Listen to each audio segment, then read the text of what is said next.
Bonjour tout le monde et bienvenue dans ce premier Mes Lectures de l'année 2021.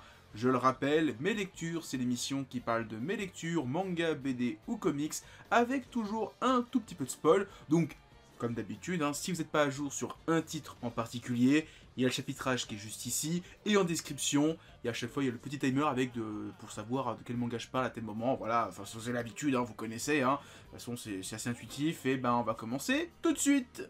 Balzar, tome 8. Alors le tome est sorti il y a quelques temps maintenant, il est sorti mi-décembre si je dis pas de bêtises. Je l'ai pris que maintenant au début janvier parce que c'était l'une des seules sorties du mois de décembre, donc retourner chez mon libraire à Yakushop juste pour ça, ça me faisait un peu chier. Donc Balzar tome 8, on est dans les affres de la guerre, là il y a une grosse guerre civile entre les pays, etc.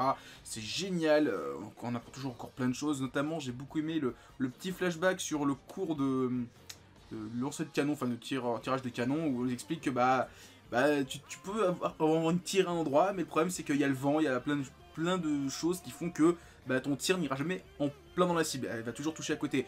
Ce qui est pour ça que quand on lance un canon, c'est pas pour cibler une cible bien précise, mais détruire un gros monument en fait. Tu détruis une tour, ça fait chier parce qu'après ça s'effondre et il y a les gens en dessous, etc. Et ça fout de l'affrontement, etc.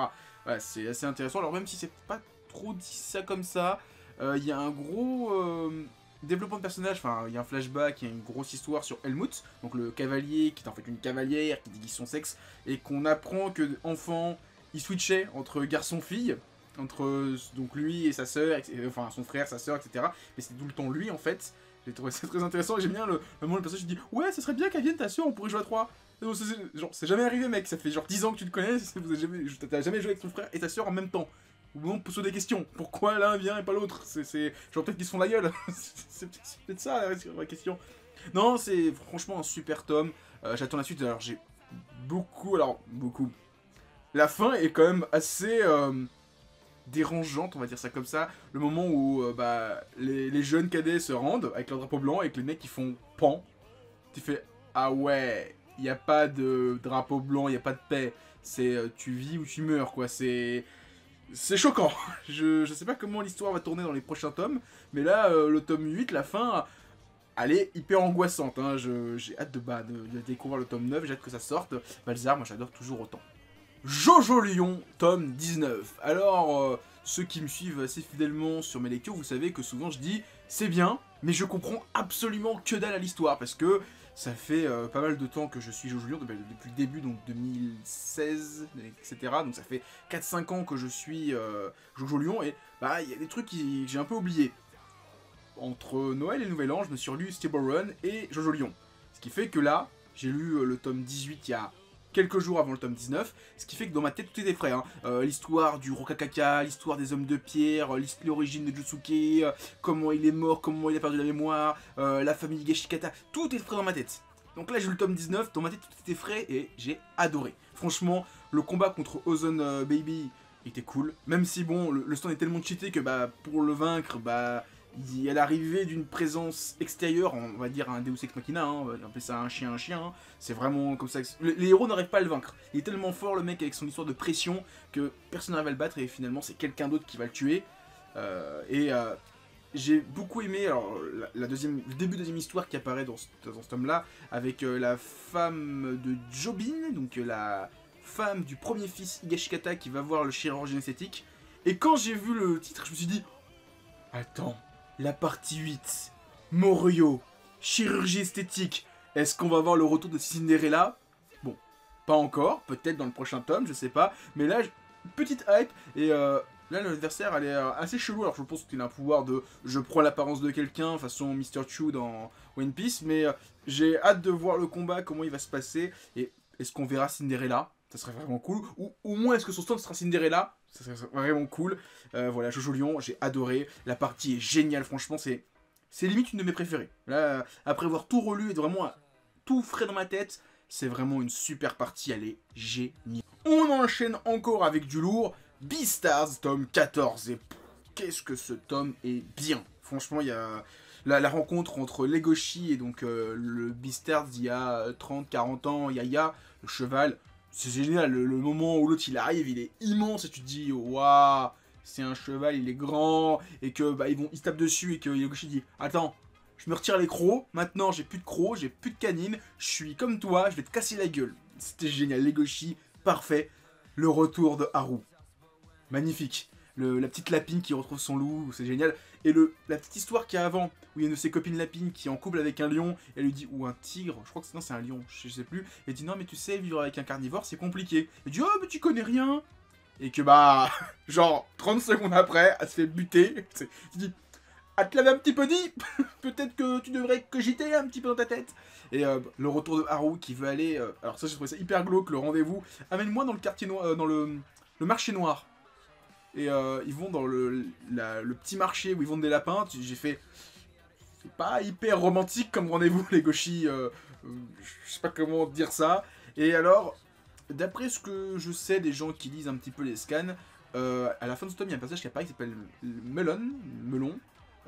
Qui est, alors, parce qu'il paraît, c'est l'arc qui est vraiment nul, que la série s'est cassée la gueule, parce que jusqu'à présent, les 14 tomes de Beastars, c'est génial, il n'y en a pas un qui est mauvais. Je sais que Melon, les gens, ils ont un peu dit, ah, c'est pas terrible, et j'avoue que son histoire de je suis un hybride gazelle-léopard, j'ai fait, quoi? Alors, c'est vrai que Legoshi est un loup, dont son grand-père maternel est un varan de Komodo, qu'il n'est pas sensible au poison de son grand-père, ce qui fait qu'il est un petit peu hybride, mais là, j'avoue que le côté je suis mi-homme, mi-gazelle, mi-léopard, j'ai fait quoi? Genre il y a des hybrides, c'est... On va voir quoi après? Mi-souris, mi-éléphant? Quoi? Genre... Je suis un peu perplexe par rapport à ça, à voir comment l'auteur va présenter ça par la suite, mais... J'avoue que pour l'instant, je suis un peu mitigé. Par contre, j'ai beaucoup aimé le fait que Melon soit, ou Melon, je sais pas, moi je vais dire Melon, hein, je le dis à la française, ce soit un psy, ça fait beaucoup penser à Hannibal Lecter.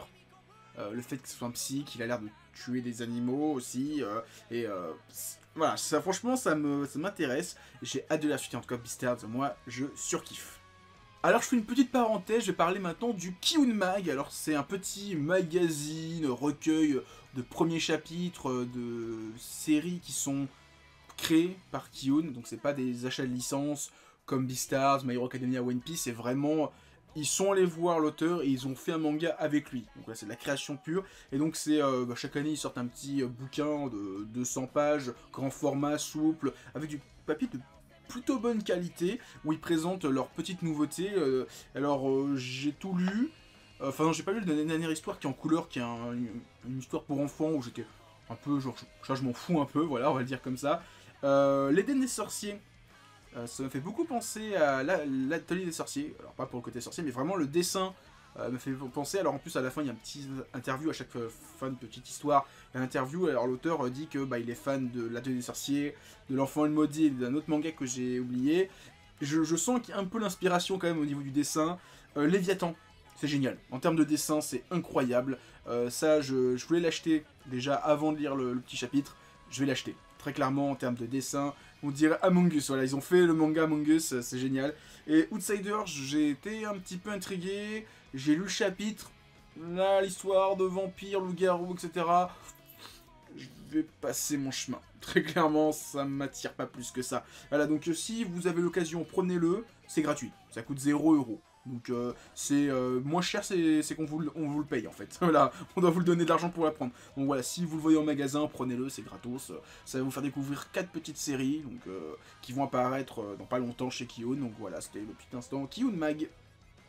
My Hero Academia, tome 27. Alors on arrive dans la grande guerre entre tous les héros et le Front de Libération. Je suis alors un peu déçu par un petit peu à cause de la couverture, parce que quand je vois la couverture, je m'attendais à un méga combat entre Hawk et Twice, j'en parlerai un petit peu après, et on l'a pas tellement, enfin je le trouve pas aussi impressionnant que la couverture nous le laisse paraître. Ce tome-là, c'est le tome qui fait vraiment apparaître le personnage de Mirko, donc cette héroïne lapine. Enfin déjà, voilà, il n'y a qu'à voir le résumé des personnages, il n'y a qu'un seul personnage, c'est Mirko, voilà. Je sais pas si vous voyez avec l'éclairage, voilà, c'est super tome. Alors là, Mirko, elle apparaît, elle a au moins 3-4 chapitres où elle se bastonne, c'est avec le Dr Robotnik, c'est génial. Tu te dis, mais il y a d'autres héros. J'espère ils vont tous être comme ça. Non, je pense que c'est... Je sais que l'auteur était à fond sur le personnage et qu'il y a eu, et il y a encore une grosse vague autour du personnage de cette héroïne lapine qui a des grosses cuisses musclées, et je pense que ça a attiré les gens, et en plus sa tenue moulante, je pense que ça a voilà, les gens ils étaient vraiment à fond sur elle, donc, gros passage, en plus elle est hyper badass, donc je comprends aussi, hein, j'avoue que... Ah, me laisse pas de marbre, on va dire ça comme ça. Il y a des petits moments où on voit un peu, on laisse vraiment de côté le Deku et sa bande, et c'est pas plus mal, j'avoue que j'en avais un petit peu marre de le côté scolaire. Et là, voir les héros, les vrais méchants, comme il y a eu avec l'arc de My Villain Academia, c'était génial. Là, on voit vraiment les héros, c'est génial. On voit vite fait quelques aspirants héros, donc la classe de Deku, mais vite fait, on s'en bat les couilles. Hein. Et il y a la fameuse confrontation entre Twice et Hawk. Et donc c'est vrai que je m'attendais à un putain de combat où Twice allait faire 15 000 clones tabasser Hawk, et Hawk allait devoir voler, envoyer ses plumes. Il y a un peu de ça, mais pas comme j'imaginais en voyant la couverture, même si le combat est cool. L'arrivée de Crématoire et la fin. J'étais sans voix. J'avoue que la page où ils font devant Himiko, je savais pas... J'avais pas de larmes, parce que ça reste quand même méchant, mais on l'a tellement montré comme quelqu'un qui a souffert de son histoire de dédoublement, que ça l'a traumatisé toute sa vie, que le mec, à chaque fois qu'il a présenté des gens en gang des vilains, à chaque fois, les mecs qui l'ont trahi, ça l'a perturbé encore plus. Le voir finir comme ça, j'étais pas bien. Et ça montre encore une fois, je sais pas comment l'auteur fait, mais je m'attache beaucoup plus aux méchants qu'aux héros. C'est triste, mais la mort de Twice, ça m'a touché. Là où je pense que ça aurait été la mort de Hawk, je n'aurais eu un peu rien à foutre, parce que Hawk, je sais pas plus de choses que ça que lui. Je sais qu'il a aidé un petit peu le garçon corbeau. Et c'est tout. J'en ai rien à foutre de Hawk. Twice, par contre, ça, je suis un peu triste. Voilà, faut dire ça, faut appeler ça un chat, hein. Voilà, Twice, ça m'a fait chier et j'espère qu'ils vont pas tous mourir, même si bon c'est les méchants, donc ils vont sûrement tous être arrêtés, envoyés en prison, etc. Mais en tout cas, My Hero Academia, ce tome-là, il est génial. Sailor Moon Eternal édition tome 2, donc toujours des gros bouquins cartonnés de 300 et quelques pages. C'est toujours aussi bien. Alors par contre, je suis un petit peu, comment dire, surpris par le tome, parce que j'avais souvenir, alors quelques épisodes que j'ai vus dans ma vie de Sailor Moon, qui avaient beaucoup plus ce côté slice of life, on vit notre vie à l'école, etc. Façon, je sais pas comment ça s'appelle cette série, Ladybug, où vraiment il y a le côté, on vit notre vie et d'un coup il y a un méchant. Là j'avoue qu'on a pas mal de scènes d'action, et le côté scolaire est vraiment très en retrait. Alors est-ce que ça va venir avec le tome suivant, ou est-ce que c'est vraiment l'animé pour faire une série fleuve, a vraiment mis ce côté slice of life? C'est vrai que ça m'a un petit peu perturbé. Je m'attendais beaucoup plus à un côté slice of life avec de temps en temps un petit peu un méchant, un petit peu comme avec Sakura aussi, on a beaucoup de slice of life et un petit peu de méchant, et après ça évolue un petit peu. Pareil, l'histoire d'amour avec Tetsudo Mask, tome 2, ça a pas mal avancé, ça m'a pas mal... J'ai fait, déjà on est au tome 2, il en reste encore quelques-uns, calmez-vous, laissez monter la sauce tout doucement, voilà. Alors je vais pas en dire plus parce que j'ai pas encore tout lu, c'est le seul bouquin que dans cette vidéo que j'ai pas encore eu le temps de finir, mais Sailor Moon c'est vraiment bien, une super édition, donc si vous n'avez pas encore commencé, allez-y, franchement c'est un pan de la culture Magical Girl, donc à lire absolument si vous vous intéressez un petit peu à l'histoire du manga et de ces diverses variantes. Inomaru Sumo tome 20, alors pour un manga qui parle du sumo, donc ce sport de combat asiatique où t'as des gros monsieur de 150 kg voire plus qui se tapent dessus pour se faire tomber d'un ring, je m'attendais pas à lire un tome qui soit aussi mignon, parce que là c'est vraiment le tome histoire d'amour. C'est vraiment le tome romance, les fleurs bleues, les premiers épanouissements de l'amour, parce que là c'est vraiment... tout le tome est centré sur le fait que Inomaru et Reina vont sortir ensemble. Alors au début je me dis, ils vont quand même pas faire un tome entier là-dessus. Ils ont fait un tome entier là-dessus. Et c'est génial, parce que tout le moment où Reina se rend compte qu'elle est amoureuse d'Inomaru, mais elle a jamais connu l'amour à cause de son frère qui était tyran et qui faisait peur à tout le monde, et Inomaru qui est à fond sur le sumo et qui a jamais eu le temps de penser à l'amour, ils se rendent compte que il y a de la chimie entre eux, ils arrivent pas à se l'avouer parce que ils savent pas comment faire, et tout le moment où les mecs le suivent, disent ah ils vont s'embrasser, et ils rencontrent un autre Sumotori, donc qui est celui-ci avec sa femme, qu'ils découvrent tous les jours de la romance, etc. C'est génial. Franchement c'est un super tome où il y a quasiment pas de combat, il y a un petit combat dans les 2 derniers chapitres, mais tout le tome entier, c'est vraiment de la romance et de la comédie romantique. C'était génial. Franchement, c'est génial. Et j'espère que si l'auteur fait un autre manga, il fera une romance. Parce que là, ça marchait. Là, dans ce tome-là, j'ai vraiment bien aimé. Ça m'a vraiment... j'ai vraiment apprécié. Alors que je pensais vraiment voir un truc chiant et gnangnan. Bah, finalement, c'était cool. Et j'ai limite envie de voir plus de passages comme ça que des passages de baston. Même si les passages de baston sont géniaux. Mao, tome 4. Et... ouais, bah... je sais pas, je pense que je vais arrêter. Mao, je pense que je vais arrêter. Peut-être encore lire un tome pour arriver à un contron avec le tome 5. Mais pas ouf. Très clairement. C'est pas un kiff. Voilà, c'est pas un kiff de lecture. Moi qui me lis Ranma en ce moment, qui me lit Maison Ikoku, ben le troisième Rumiko Takahashi qui sort en même temps en France, ben il est pas ouf. Mao, sa dernière série, c'est pas terrible. Là, j'avoue que l'histoire avec les grenouilles, oh, il y avait un peu de combat, mais c'est pas ouf. Enfin, je reconnais pas les œuvres de Rumiko Takahashi avec cette alchimie entre un garçon et une fille qui vont un petit peu amour-haine pendant 15 000 tomes. Il n'y a pas trop ça dans ça. Les scènes d'action, bah, je trouve qu'elles sont pas ouf. Enfin, tout. Le dessin est pas ouf. Enfin, Mao, c'est une erreur de parcours pour moi de Rumiko Takahashi. J'avoue que j'ai pas envie de continuer à voir ça. J'ai l'impression de voir un avion s'écraser, un paquebot couler. C'est un pays s'effondrer à cause d'un virus. C'est dégueulasse ce que je dis. Mais voilà, Mao, c'est pas ouf. Donc je pense que je vais lire encore un tome. Et après, je vais arrêter. Voilà. Et à l'inverse, Ranma 1/2, bah, le tome 17, alors il reste 3-4 tomes avant la fin. Et ben c'est génial, j'ai surkiffé. Ça se voit en plus qu'on est dans les derniers tomes. Parce que la relation entre Ranma et Akane monte encore d'un cran. Parce qu'il y a vraiment beaucoup de scènes où ils sont à la limite de s'embrasser. Là, c'est vraiment les balbutiements finaux de leur relation, où là, il y a les petits rougissements, ça y est, ils sont limite en train de se dire, je te kiffe. Le passage où Akane a cette tenue de combattante, et Ranma lui dit, non mais t'étais super mignonne là-dedans. Et il dit, non, je te fous de ma gueule. Et il fait, non, je le pensais vraiment, je te trouvais vraiment mignonne, mais elle croit vraiment que je me fous de sa gueule, donc je vais pas lui dire que j'étais sincère. Et j'ai dit, mais dis-lui, connard. C'était génial. Il y a aussi l'apparition, le retour de, alors je sais son nom, c'est Taro Collant. Donc cette personne qui peut se transformer en démon, enfin en monstre, créature quand il est trempé dans l'eau, qui affronte une fille qui est tombée dans le bassin d'Asura. Le passage est génial. Non, franchement, des super tomes, enfin des super histoires. Ranma, ce tome 17, il est vraiment cool. Il y a beaucoup de passages, c'est ça qui m'a interloqué. C'est qu'il y a l'histoire avec le parapluie qui montre encore un peu plus la relation entre Ranma et Akane. Il y a l'histoire avec la poupée, où il y a la poupée qui se fout à poil devant Ranma, ça fait aussi avancer. Il y a l'histoire avec la tenue, ça fait aussi avancer. Et on sent vraiment qu'on est dans les quelques derniers tomes de la série, et que là l'auteur veut vraiment montrer que ouais, c'est plus des ados débiles qui se disent non, je t'aime pas, arrête de m'embrasser, t'es moche, t'es con. Là, il y a vraiment un intérêt qui commence à se créer.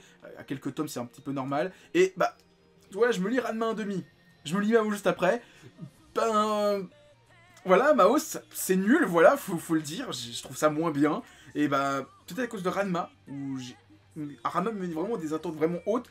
Là où Mao, bah, pas pour l'instant, c'est pas très ouf. Peut-être que par la suite ça va s'améliorer, mais là pour l'instant, après 4 tomes, Mao, je ne surkiffe pas plus que ça. Tokyo Revengers tome 10, et c'est un méga tome de malades mentaux. On est en plein dans l'arc des Black Dragons, donc la 10e génération des Black Dragons, qui est une génération de fouteurs de merde qui tabassent tout le monde pour de l'argent. Et alors il y a une grosse histoire de famille qui se crée autour de cette génération, parce que on a Takemichi dans le tome précédent a rencontré un garçon qu'il avait vu dans le futur, qui était devenu un gros psychopathe, qui avait tué l'ancien membre des Black Dragons, etc. Et on découvre que c'est son grand frère. Et donc cette personne-là, c'est le vice-capitaine, enfin le vice-chef de division, de la 2e division, donc de ce type-là. Et on découvre que bah, son frère, c'est un tortionnaire, un malade mental, qui est chrétien. Alors, je vois pas pourquoi il est chrétien, mais ils en ont fait un gros psychopathe qui débasse son frère et sa sœur. Il y a aussi sa sœur, et il y a toute une histoire de... On te laisse ton petit frère, mais tu nous rends ta petite sœur parce que ton petit frère, il veut bien travailler avec toi, mais il veut que sa grande sœur soit protégée. Il y a toute cette relation de famille qui va sûrement exploser. Surtout que bah, Takemichi sait que cette personne-là va tuer son grand frère, et il va passer du côté obscur de la force et devenir un gros taré, et il veut essayer d'empêcher ça, donc faire que cette personne reste gentille, donc empêcher le mort de son grand frère. Et alors, en plus, il y a Kisaki qui est là encore, qui magouille. Oh, c'est génial. Alors, je connais la suite, hein, mais c'est génial. Franchement, quand tu connais la suite, tu vois les trucs, tu fais waouh, c'est tellement bien foutu, c'est tellement bien ficelé. Il y a un flashback qui est bien foutu et dans 2 tomes, ça va vous retourner le cerveau. Ceux qui lisent Spy Scan, ça va vous matrixer, c'est un truc de malade. Tokyo Revenger, c'est génial, je surkiffe. Lisez, c'est trop bien. C'est du Furio, c'est du voyage temporel, moi j'adore, je kiffe.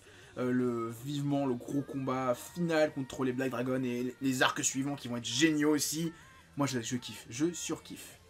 Donc voilà, c'était mes lectures, j'espère que vous avez aimé cette vidéo. Si c'est le cas, likez, commentez, partagez. En description, il y a des liens vers mon Twitter, mon Discord et mon Instagram. Et moi je vous dis à plus et continuez à lire des mangas. Allez, ciao tout le monde!